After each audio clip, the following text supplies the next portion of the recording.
Namaskar and welcome to DD Dialogue on the G20. The Group of 20 Nations is the premier multilateral forum for global economic governance, and India's presidency of the G20 has been much discussed and much elaborated and explained by scholars as well as thinkers. On Doordarshan, India's national broadcaster, we are very, very privileged to have none other than India's External Affairs Minister, Dr. Subrahmanyam Jaishankar, joining us to throw light on India's presidency of the G20, what's happening to the G20 as an institution, global governance, multilateralism. We're going to be talking about all these aspects, viewers. It's a real treat for us. I want to welcome Dr. Jaishankar for being with us today. Well, thank you very much, Sreeram ji. Always good to be on Doordarshan. Always good to be with you. Thank you, sir. So the G20 India Way, when we say it is playing upon the title of your own book, The India Way, which is an international bestseller, has been read widely and translated into so many languages. It's in many ways become the introduction to Indian foreign policy for most people around the world.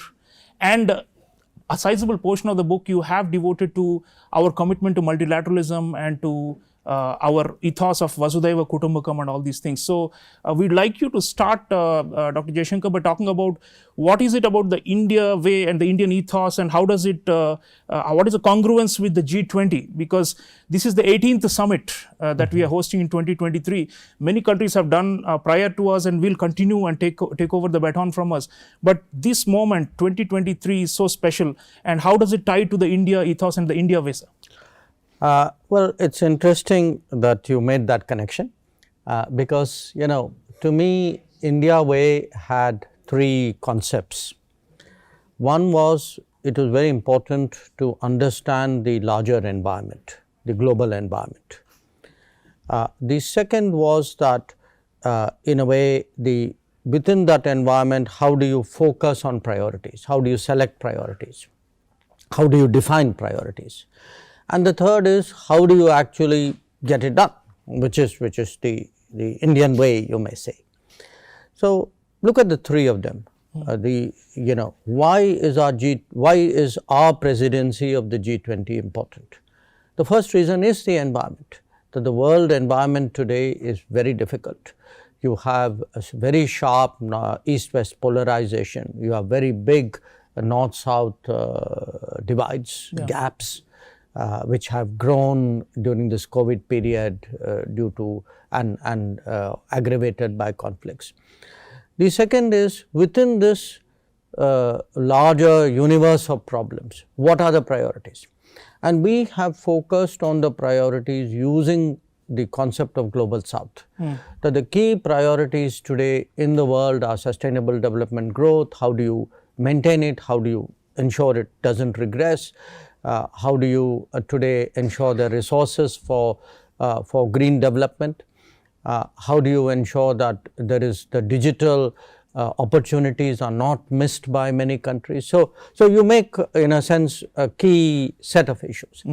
And finally, what is been different the way we have done it? And I think a lot of it derives from Prime Minister Modi's belief in Jan Bhagidari, that typically conferences in this country, even big conferences, and I have seen quite a few in my own times, big conferences frankly used to take place in Vigyan Bhavan, and its impact zone was about a kilometer in either direction of Vigyan Bhavan.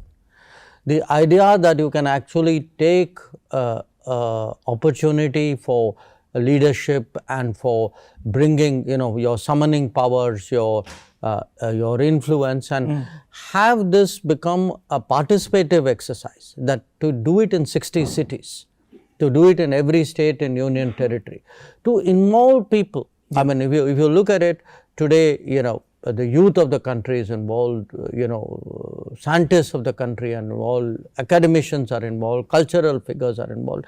So there is actually a sense today of popular involvement, which to me is a very, very new experience. I've never seen, in 45 years, I've never seen something like this. The world has never seen this kind of G20, says Dr. Jaishankar. And so the question of people's participation, I want to just stretch it a little further and ask you about what is it you've been observing India and writing about India for so long, and now you are a major policymaker.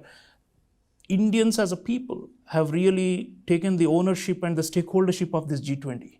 And we have seen, at least 15 million people formally associated with the events, and several, times more people taking an active interest in it. Absolutely. And everyone knows the G20 is about global governance, global leadership, taking responsibilities.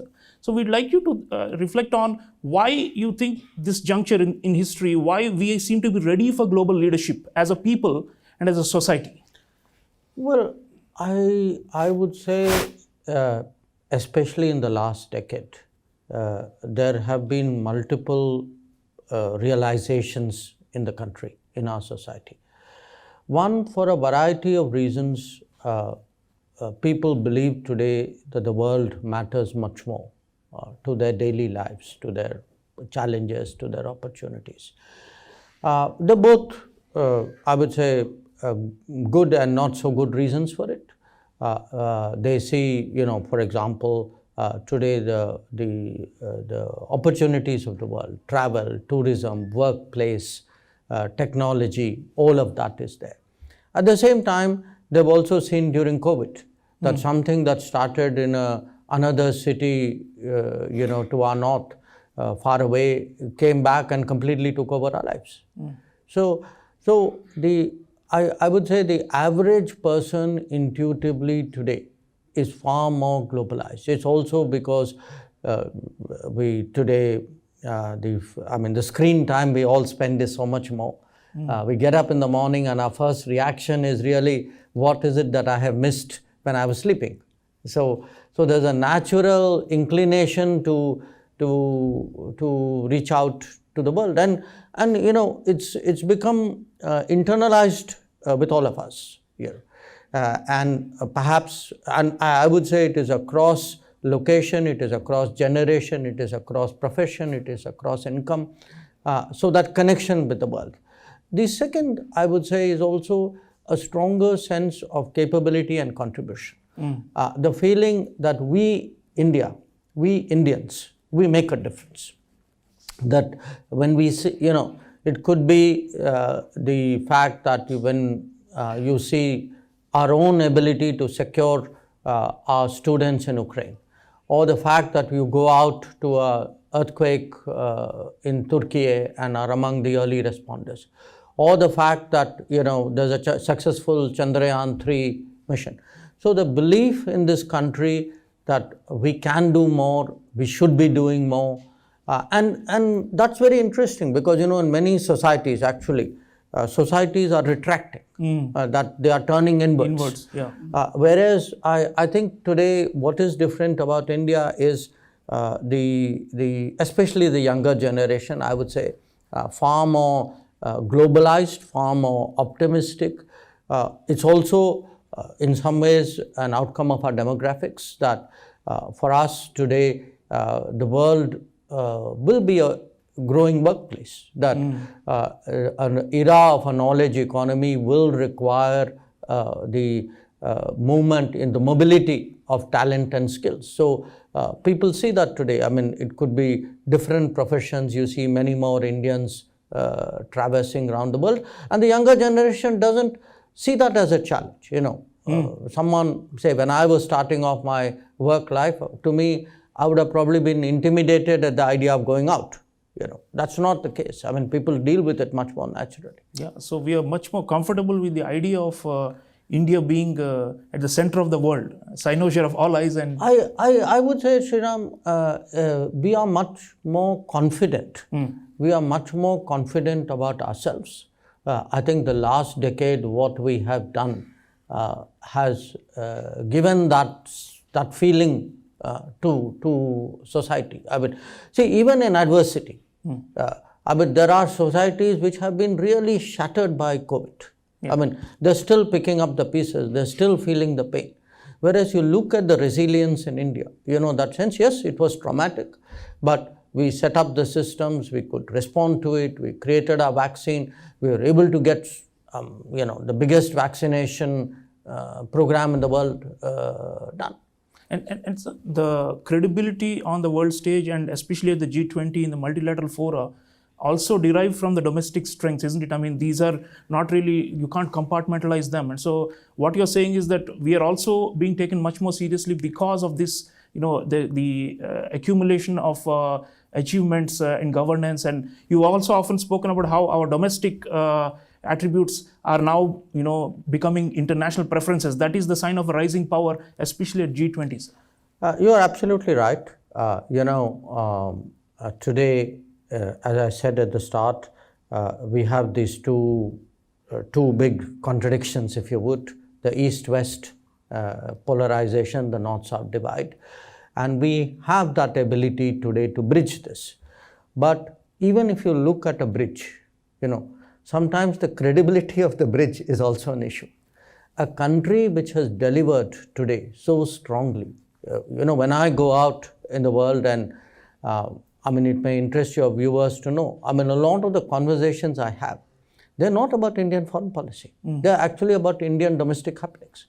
People want to know, for example, how did you get a CoWIN platform done? How are you doing your own 5G stack? Who are these people who managed a Chandrayaan landing close to the South Pole? So there's an enormous curiosity in the world today, and I would say a growing respect in the world today about what it is that India has managed to do in the last decade. So when we tell people, and our numbers by any standards are mind-boggling. When you tell people, look, we don't worry, during that period, we actually, despite all those apocalyptic predictions about us, we actually kept up, food support for such a large number, 800 million people, that through financial support to the most vulnerable, even something like Mudra loans. When you throw numbers like, this scheme is 400 million, that scheme is 500 million, food support is 800 million, houses are the beneficiaries, the family members put together is 150 million. I think the world is waking up to the fact, and they probably, if I were to single out one particular aspect of what we are doing, it is the digital. That our digital delivery, I think, is evoking a lot of respect. When you talk to people about cashless transactions, we are today, 40 times the number of the US in terms of what we do. It tells you what the digital embrace has been. So, to me, one aspect, or very important aspect of this G20 is that from a perception in the world of an argumentative India, I think today we have become the delivery India, that this is a credible India, this is a actionable India. Absolutely. Dr. Jaishankar, now coming to the diplomacy part, your ministry and your staff are, I think, burning the proverbial midnight oil simply to get everything in place for the summit. We're not burning that oil. That's a politically very incorrect statement. We are getting solar and storing it. But it's a renewable energy. Yes, India's renewable energy. So on this matter, every host tries to find a commonality and bring these differing viewpoints and to kind of consensus with a joint statement, joint communique. And more important than just a piece of paper which everybody will sign at the summit, it's also about the agenda going forward. And on this, India is famed to be this bridge, the credible bridge, as you said. So is there at least one thematic area you'd like to talk about in particular where we have been able to reduce the differences and create some kind of a common ground for the G20? Obviously, the chair has a very critical role to bring the flock together. So if you'd like to throw light on one or two areas of the G20 this year.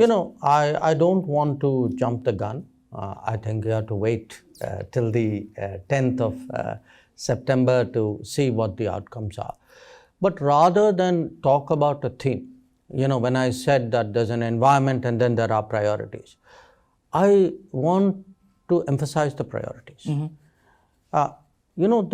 These words, Global South, we have definitely managed to get it on the lexicon of global diplomacy today. When we first started using it and pressing that word at the beginning of this year, there are a lot of raised eyebrows across the world. Today, I see more and more countries using it. But I think more than the lexicon or the dictionary of diplomacy, we have managed to get it on the conscience of the world.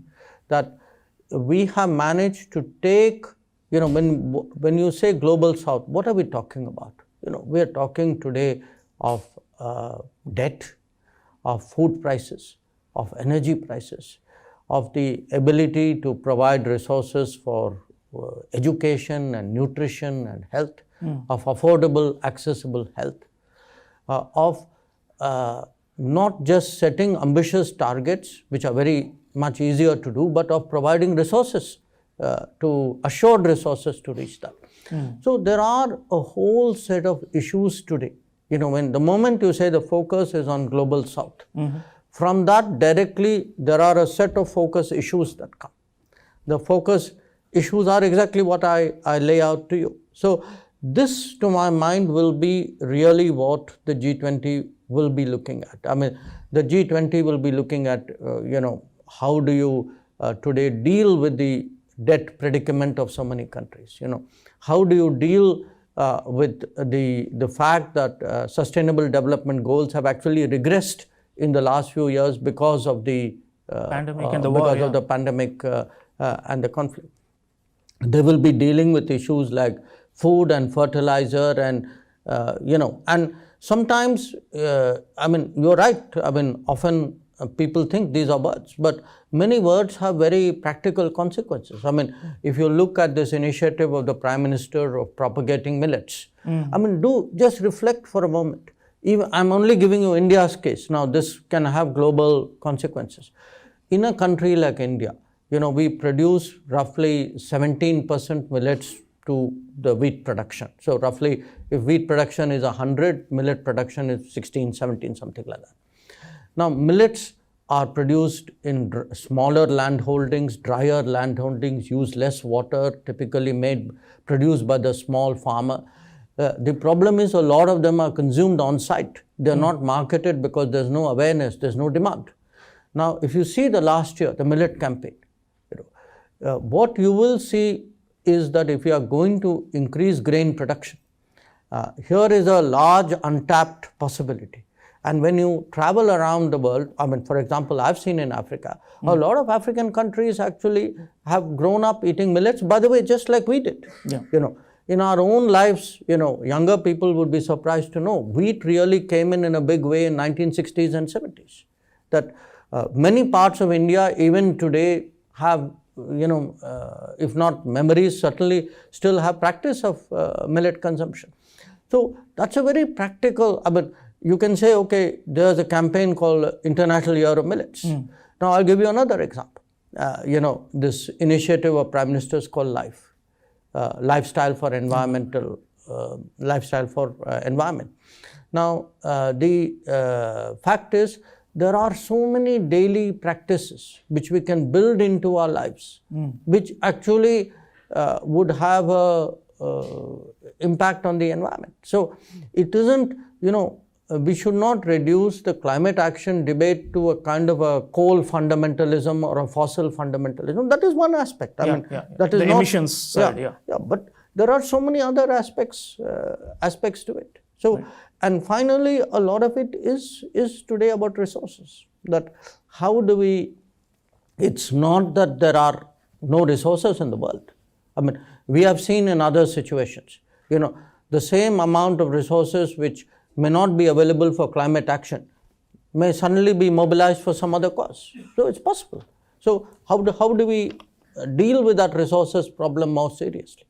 Very much. These are all the key problems of the global south, and India has been highlighting those at the G20, says Dr. Jaishankar. So coming to the question of multilateralism now, Prime Minister Modi has said at the G20 foreign ministers meeting, I quote, multilateralism is in a state of crisis, global governance has failed. And he tasked the G20 to try and revive the confidence in multilateralism, the very idea that 15-20 also can get together and do something together for the sake of the richard of the earth, so to say. That have we been able to infuse that especially among the richer countries? This is always a question we have in India, sir, because of the north-south divide you spoke about. And how do we do it as chair of G20 to convince them that, look, the non-members, the ones who are outside the G20 corridors also matter? Look, let me make 2 points here. One, international relations is both competitive and collaborative, by its nature. Sure. G20 is the kind of forum where the expectation of the world is that the collaborative phase, the collaborative instincts would be much, much stronger than the competitive instincts. Okay. So this is a time where every G20 member feels that responsibility, that what they decide when they come here, the directions they set, the understandings they reach, the concepts which they propagate, these have long-lasting consequences. Okay. In a way, today you can say, because the G20 is far more contemporary, because it's 20 years, give or take, as a forum, as opposed to, say, the UN, which is 4 times that age. Because it is contemporary, because it is more broad-based, I think the responsibility, you can truly say today that it is the premier multilateral forum. Absolutely. And therefore, the responsibility on this forum is that much more. And that is really what we will see come into play on the 9th and 10th of September, which is these 20 countries and the 9 guest countries and the international organizations actually having that belief that what they will agree on is very, very crucial. They may have the differences among them, but that's for a moment kind of to be dealt with in the right forum, in the right situation, in another way. The second point I would make, look, yes, I'm shining the spotlight on Global South. I'm using the Global South as a concept to highlight a whole set of problems which to the mind of the world are the real remit of the G20. The G20 is supposed to be all about global growth and development. But I want to make one point. This is not, it's not a problem of the Global South in itself. Anything which happens in the Global South, in a globalized world, let me tell you, will affect the Global North as well. It's not, there's no firewall. I mean, Europe has discovered that, for example, when it has come to, challenges in Africa, or, you today, it could be a climate catastrophe, it could be a conflict, it could be, we don't know, food crisis. Any major crisis today, it is no longer to keep it within a sort of a firewalled silo enclosure. I think everything today has global implications, and nothing reminds us more strongly of that than COVID. But it actually showed you, COVID was such a stark reminder today of how much mobility there is today in the world. Problems. So we are all in it together. This is not just Global South has a problem, so Global North comes and says, okay, let me see what I can do to the best of my ability. I think their necks are equally on the line on this one. Yeah, so the interests are intertwined because of the interdependence. Absolutely. Absolutely. Dr. Jaishankar, last question before I bring in the audience. Sure. We have been talking about the South as our main pillar of our G20 agenda. Now there is a quartet of sorts. We took over from Indonesia, then India 23, then Brazil 24, and then South Africa 2025. 4 years, this extended spell of G20 leadership under developing countries.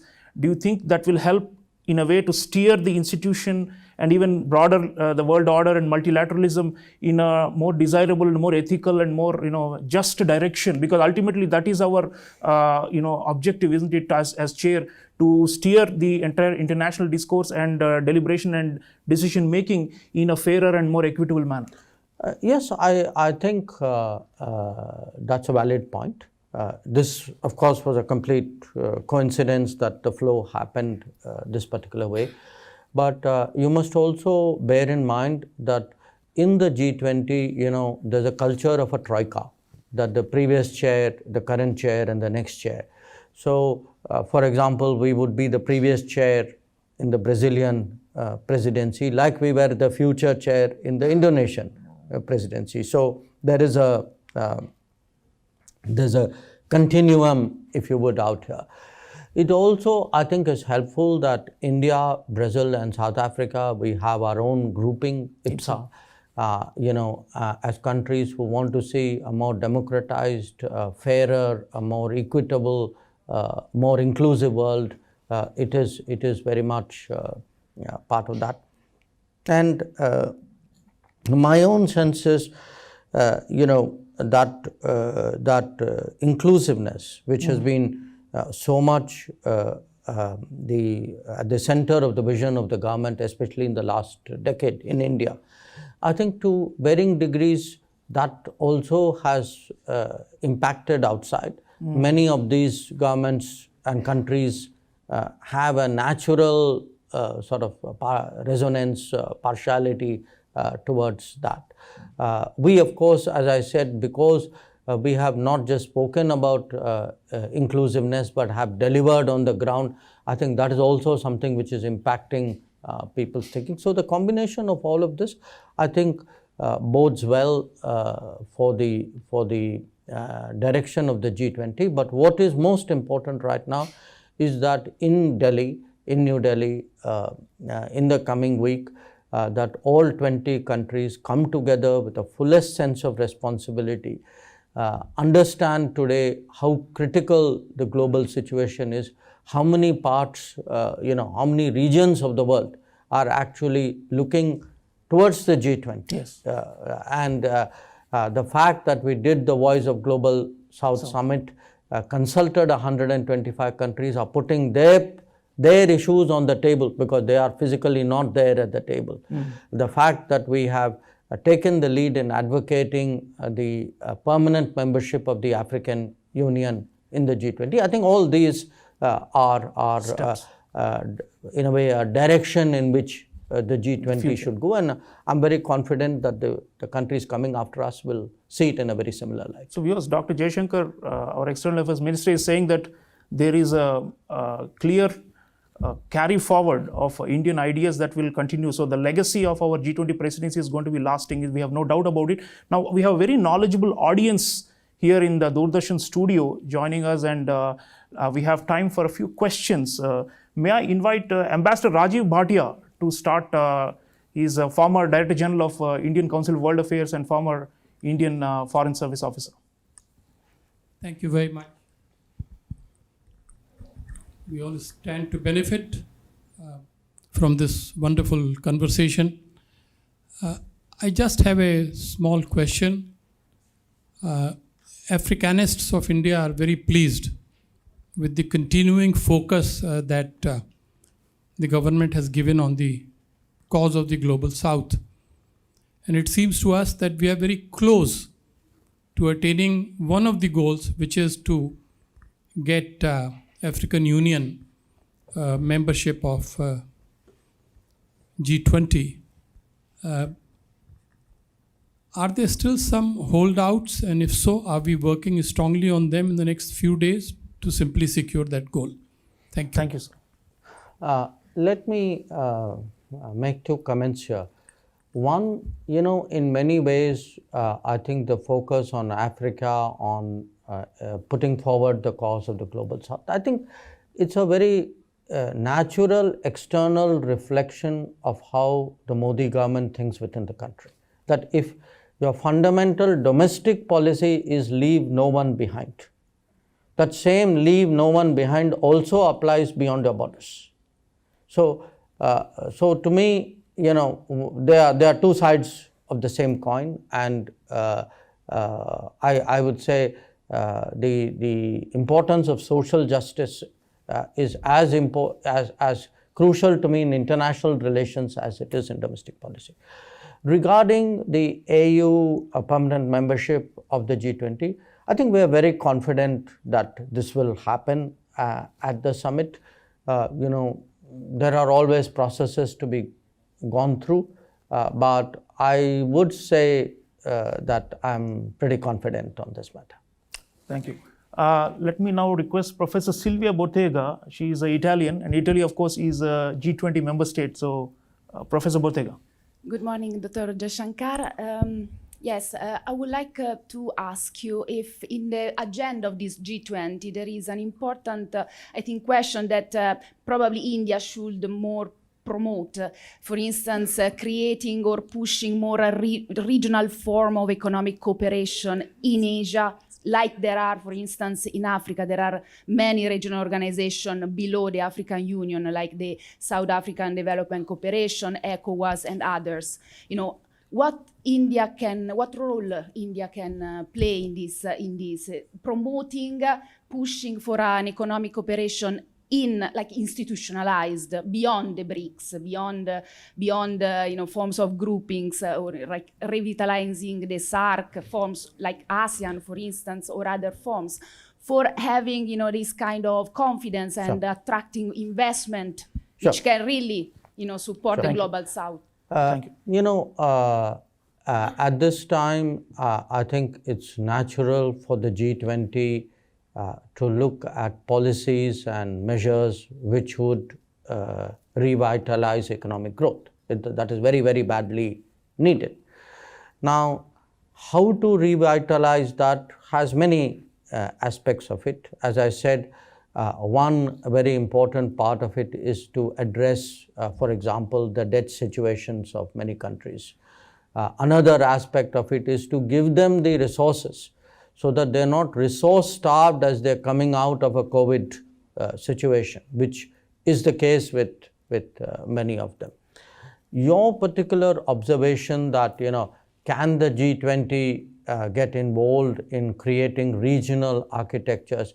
That's not really the remit of G20, because that's for the regions or the nations of a particular region to do.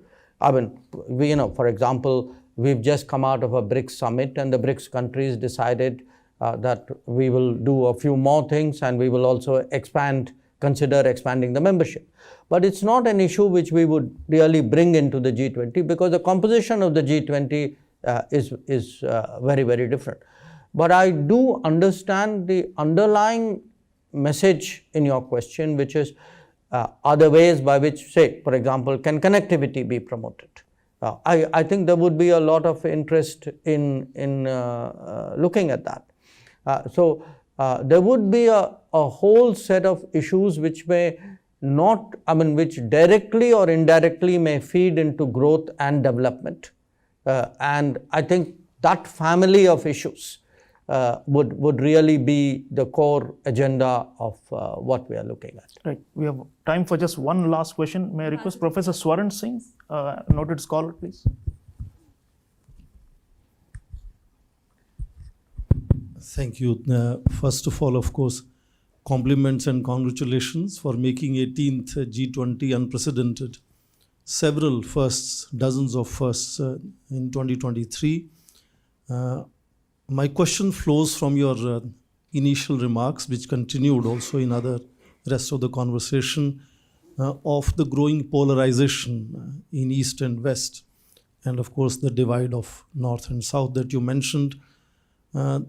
We understand now that for understandable reasons, President Putin and President Xi Jinping are perhaps not joining the summit meeting.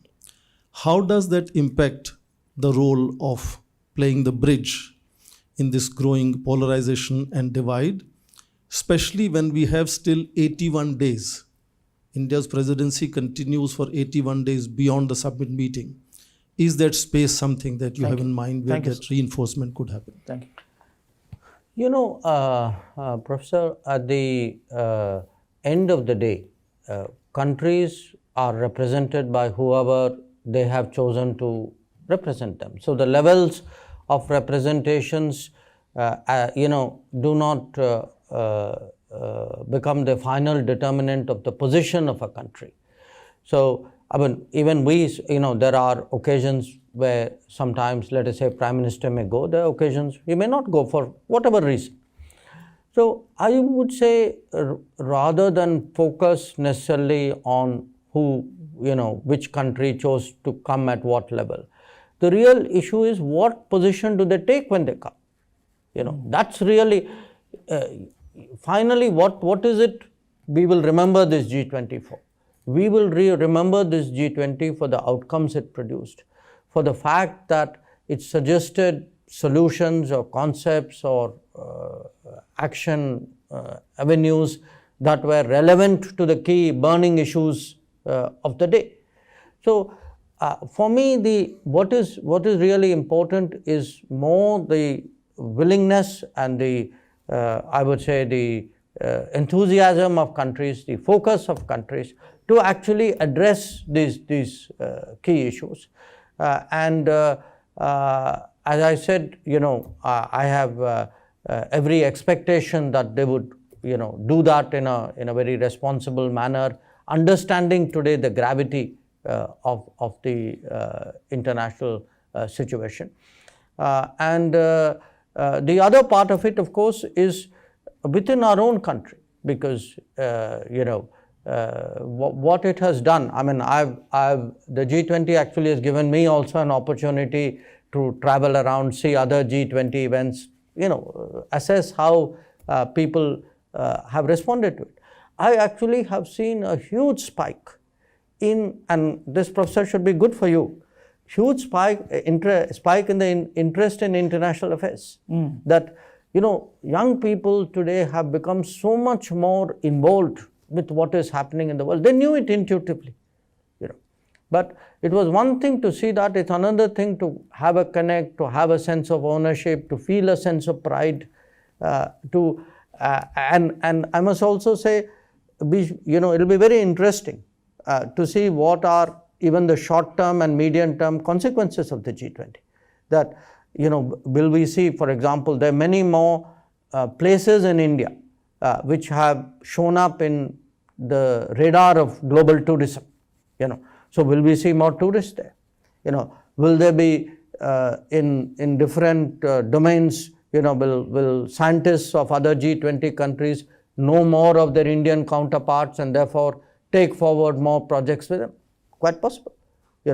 We've had civil society engagements. So do our NGOs or labor, do our trade unions get more connected? So I think because we have taken such a sort of broad participative approach to G20, not only to the official meetings, even to the engagement groups, I think you're going to see a lot come out of this G20 beyond these outcomes. But I'm very confident, whatever the levels of representation that every G20 member will come to this meeting very, very seriously, very much in the mode that they have to make their contribution to what is an important inflection point today in global politics. Inflection point, Dr. Jaishankar says, and viewers, the point is that this is a historic moment, there's no doubt about it, and India has stepped up the plate and is trying to hold the ship together. There are a lot of challenges, there's no question. Dr. Jaishankar is dealing with a lot of them, but he's still, bravely plowing ahead, because that's the nature of the world and of leadership. Leadership is always about facing big challenges, and India is trying to show I have the goodwill of 1.4 billion Indians, so it's easy to plow ahead with all of that. And viewers, I just wanted to mention, Dr. Jaishankar said that through G20 presidency, we are making India ready for the world, and it's happening. And I think that's a very significant point, because if 1.4 billion people, like you said, have this consciousness about the world, and international affairs becomes, a second nature to our own people, then we produce the thought leadership and the ideas that will then take us to the next level in terms of solving global problems.